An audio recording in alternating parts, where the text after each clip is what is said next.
पुत्र को इस प्रकार कर्म से उदासीन हुआ देख पिता ने पुनः उससे कहा।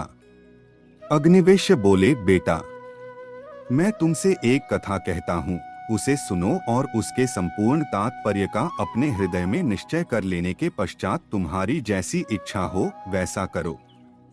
सुरुचि नाम से प्रसिद्ध कोई देवलोक की स्त्री थी जो अप्सराओं में श्रेष्ठ समझी जाती थी।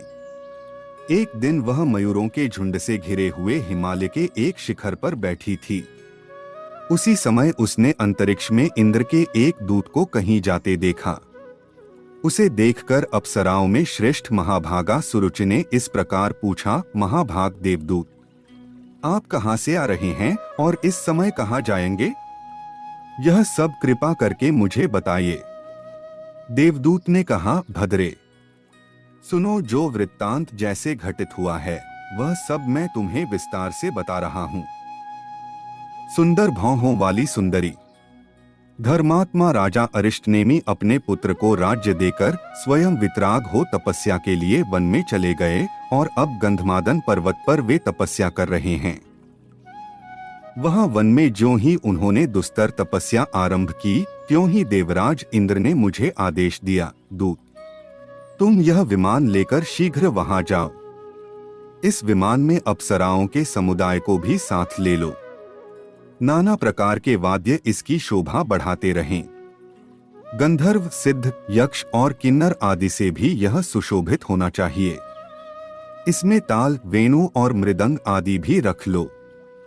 इस प्रकार भांति भांति के वृक्षों से भरे हुए सुंदर गंधमादन पर्वत पर पहुंचकर तुम राजा अरिष्टनेमि को इस विमान पर चढ़ा लो और उन्हें स्वर्ग का सुख भोगने के लिए अमरावती नगरी में ले जाओ।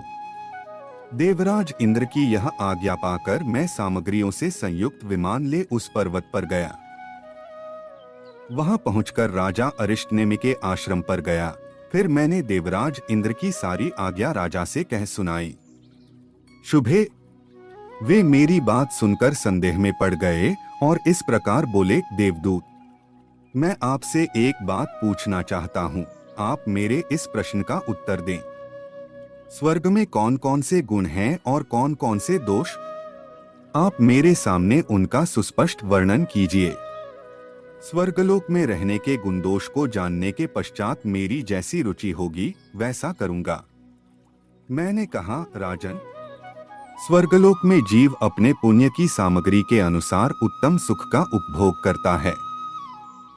उत्तम पुण्य से उत्तम स्वर्ग की प्राप्ति होती है, मध्यम पुण्य से मध्यम स्वर्ग मिलता है और इनकी अपेक्षा निम्न श्रेणी के पुण्य से उसके अनुरूप स्वर्ग सुलभ होता है। इसके विपरीत कुछ नहीं होता।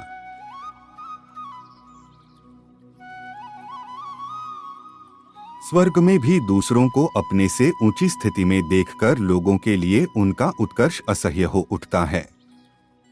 जो लोग समान स्थिति में होते हैं वे भी अपने बराबर वालों के साथ स्पर्धा लागडांट रखते हैं तथा जो स्वर्गवासी अपने से हीन स्थिति में होते हैं उनको अपनी अपेक्षा अल्पसुखी देखकर अधिक सुख वालों को संतोष होता है। इस प्रकार असहिष्णुता, स्पर्धा और संतोष का अनुभव करते हुए पुण्यात्मा पुरुष तभी तक स्वर्ग में रहते हैं जब तक उनके पुण्यों का भोग समाप्त नहीं हो जाता। पुण्यों का क्षय हो जाने पर वे जीव पुनः इस मर्त्यलोक में प्रवेश करते हैं और पार्थिव शरीर धारण करते रहते हैं। राजन, स्वर्ग में इसी तरह के गुण और दोष विद्यमान हैं।